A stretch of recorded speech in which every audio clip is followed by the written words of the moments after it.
back to Plant Simple Projects as we talk through episode 18 of this 100-year-old oil boom remodel with a focus on the cabinets. As you can see here, we've got the cabinets loaded up in the vehicle. Got those at a local surplus store. They're just off-the-shelf cabinets made of 3/4-inch plywood. And at the same time, we're still working on some of these extensions for the electrical boxes, as you can see there, trying to get those to meet flush. One of the major problems we were facing was trying to get the main big corner cabinet fit inside the house. That was a problem.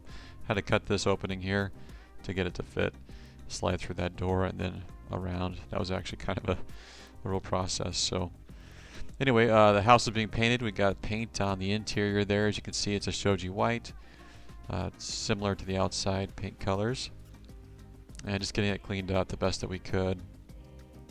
Obviously the house wasn't level, and that was a real challenge even after leveling it to try to get these cabinets to come up flush against the walls. Had to get those shimmed the best we could and then use trim to kind of cover up those gaps. Ceiling color was just a standard flat ceiling color that we used on the bead-board and throughout the house on the sheetrock there. Trim color, we did use a trim color. I think it was like a snow white, or pure white with semi-gloss that we used for the trim on the ceilings, and eventually we did use that on the floor there.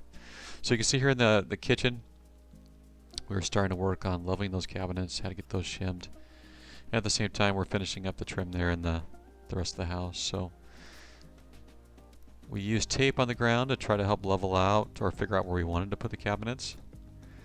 And you can see a leveler there as we were shimming those things, trying to get them ready for the countertops.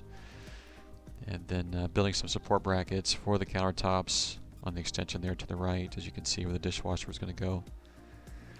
Part of it was trying to make sure that those cabinets were level enough so that when the countertop sat across there, the food and things wouldn't just flow off into the back or the front of the countertop. So that took a bit of work.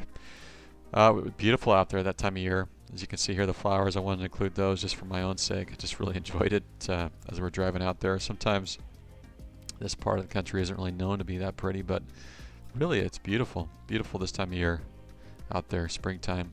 And the colors change, throughout the year with these different flowers. And, different ones bloom at different times. At this time, the bluebonnets were blooming. And just really something. So I wanted to include that. Hope you enjoy those. And anyway, those are just shots we took while we're going back and forth out here to this little house. But the next step would be getting the countertops actually installed over those cabinets, which we went ahead and hired out. I'll include photos of that here in the next video. So anyway, thanks for watching.